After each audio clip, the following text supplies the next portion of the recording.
Well, good afternoon. I'm at a little lake that I was a member on for about 3 seasons. Small lake, I'll give you a little guided tour shortly. I've rejoined purposely for the spring and next winter. I took a year out on here to fish Ham's Hall, knowing that I needed to put all my time into that lake.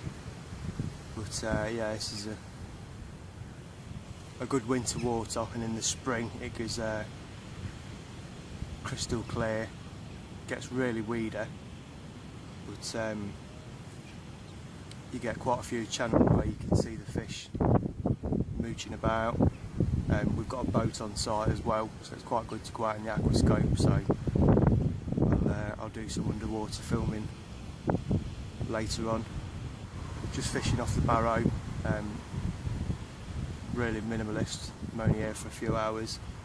Just want to keep my eyes on the water now for the next few days. I'm on earlies next week, so I'll be coming down here after work most evenings and just trying to get my eyes round the lake and try and find where the fish are holding up. And 2 of the rods are out in the area where I usually pick up the winter bites from. So yeah, the plan is to do the spring on here. We're over at Orchid with catch and release at the end of March. I've got 3 days over at Bluebells in April, and all my fishing in between, whether it be afternoons or a cheeky day, will be down here right through till probably about May time, I think. Stock wise, well, lake wise, I'd say it's 3.5 acres.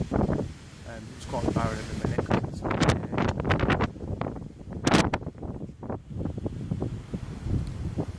I'm not even sure if you can hear me over this wind. Yeah, I'd say there's 6-7 fish that go over 20. The bigger one, 26, I think it was 26.4 or 26.6. That was well over 2 years ago now, so might be a bit of a surprise when he comes out.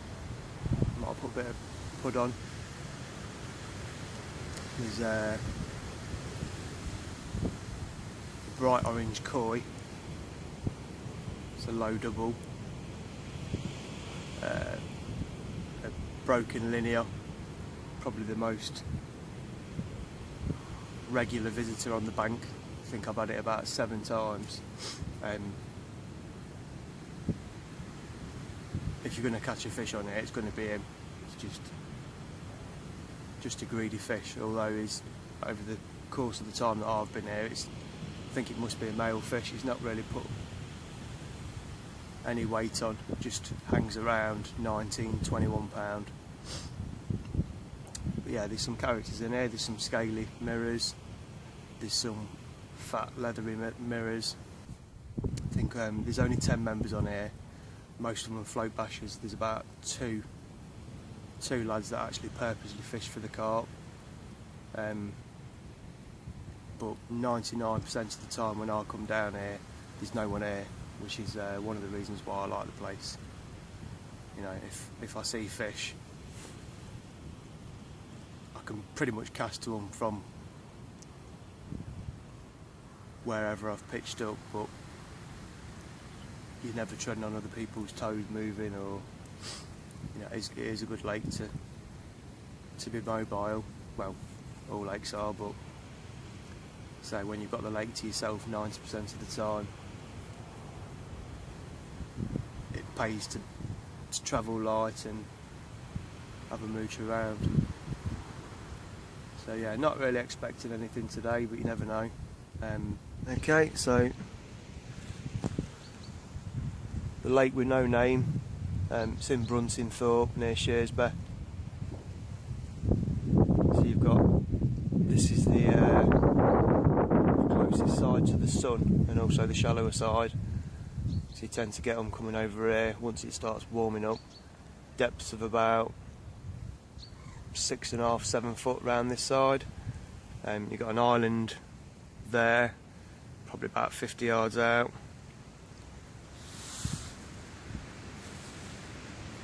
And then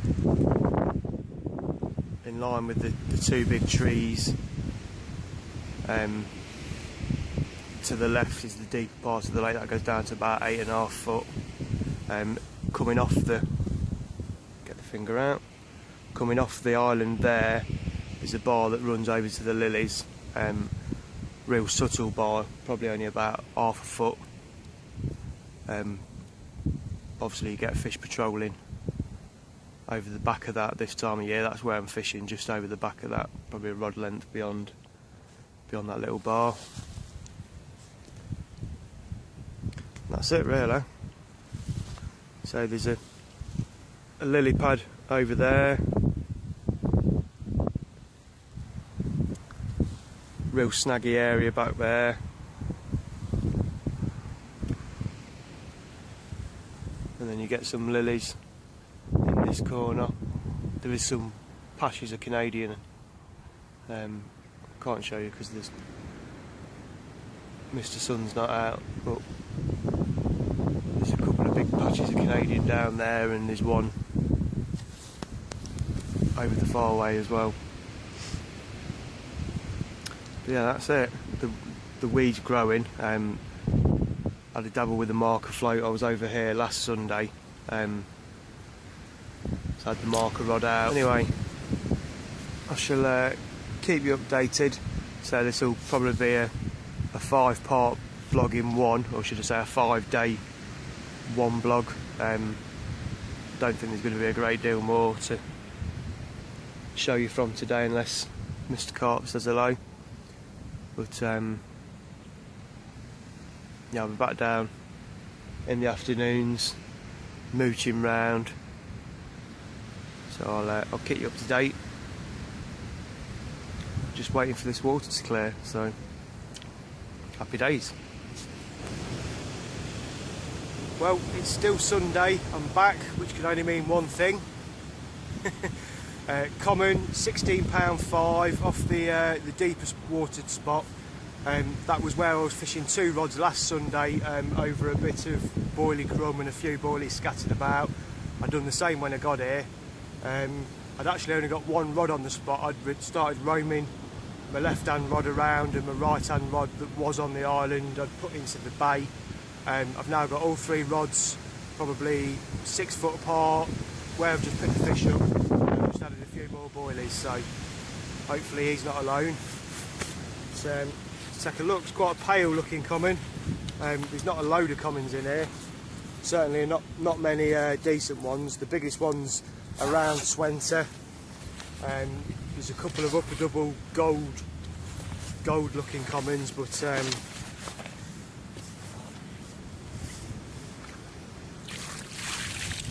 yeah, from a day that I weren't expecting a fish, a very welcome common.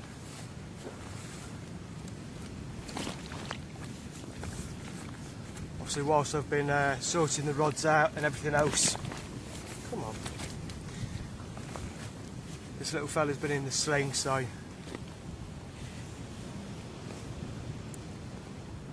there she blows. 16.5. First fish from rejoining. About 2 hours in, and I've now got 3 rods on the spot, so I'll do a couple of pictures, put her back. Well, worth documenting. Coming up to about 3 o'clock now. I've just took my left hand rod off the spot where I picked up the fish earlier and cast it long. Basically, you've got the big trees in the middle of the picture, and there's a smaller tree to the left. Aiming at that, probably 40 yards out from the bank. It's probably about, I don't know, 70, maybe 80 yards from here. Put the rod down, just setting the bobbin, and it went off. Got the fish all the way to the net, little gold common, probably not even a double. Obviously it coming in quite easily, I could tell it was small fish. But yeah, I think literally the splash of the rig going in and hitting the deck attracted it, and it went away before I even turned the alarm on. So I've just banged that rod straight back out on the same spot. It could be that the common that I picked up earlier has drifted into the swim from the attraction of the bait going in, and the fish are actually further back. I'm still going to leave my middle rod on the spot where I've picked the fish up from, but my left hand rod is now fishing beyond. And like I say, the rig went in less than a minute and it was off. Unfortunately it spat at the net, but yeah, certainly a bit of fun before I go. So also my right hand rod, the 2 patches of Canadian I was talking about, there's a channel in between them. I dropped some boilies in when I first got here. This is right on the back of the wind, but it is in shallower water, so I'm not convinced they've moved out the deep water to get on the back of the wind. Certainly not any signs of fish down there, but put about a dozen baits around the spots of Canadian, and then I've just lowered walked round there and lowered a rig in between the channel of the 2, so if there is anything up there, there's every chance that it'll pick my bait up. Rig wise, the one that I've just lost the fish on was just a coated braid straight through with a balanced hook bait, and the other 2 are both on stiff hinge rigs. I think I've got one with a boilie and a corn, and one just with a boiler. Both, well, all the hook baits are contrast. I think they're all white as well, for the record. So, I don't know, I might get another bite. If not, I shall be back probably about 3:30 tomorrow. There's a bit of bait's gone out there now. Obviously last Sunday some went out as well, so I think that's my focal point, certainly for now anyway. So unless there's any more action, see you tomorrow. Well, it's still Sunday. After that little event, I decided to put the middle rod long as well, and pretty much mirrored what happened with the left hand rod. Put it down, probably about 5 minutes this time, and it's gone off. Recapture, which is going to be pretty much something of a regular occurrence here. I think I've definitely had all the 18 here before. So yeah, most of the fish, 15 plus, will be recaptured. I've not weighed this one. I think he's done 16 and a half before, and it's gone back down to about 14 and a half right after the spawn, the year before last. Also, something's had a go at its tail since the last time I seen it, which is not too good. I don't want to bother him too much. So mid double, very distinguishable fish.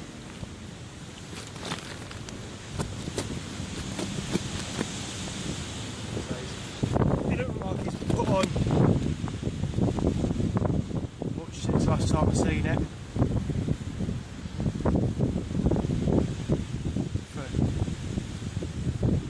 Well, it don't really matter what weight it is anyway, but I'd say it's about 15 pounds, so happy days. Just do a couple of pictures and then I'll slip him back, and that rod's going back long again. Probably got about another half hour, 45 minutes before I want to leave, so you never know. Ooh. Okay, it's about 20 to 5. It's a lot lighter than I was expecting it to be at this time. Don't think I paid attention to what time it got dark when I was there last Sunday, but there's the mat hanging out to dry. It's had 2 fish in it. The rod's still rocking. Barrow's half loaded. Just the rods to go on. I'll give you a close-up of the new Black Label Fox bank sticks with the Signet gripping backlocks. Fishing pretty much bowstring tight lines. I'm flying back-leaded and back-leaded, and then basically I've tightened the clutch so that the line's tight to the back lead without the bobbin, and then I've put the bobbin on. Hardly any weight on the bobbin, so it's tight as it can be without lifting anything off the bottom. Obviously this time of year fishing for liners is an advantage. Not that my line's cutting through the water, so to speak, but if there's fish feeding over my lines, there's every chance of picking up a bleep. Obviously I'm fishing over my baited spot at the minute, so yeah, there's every chance of a liner.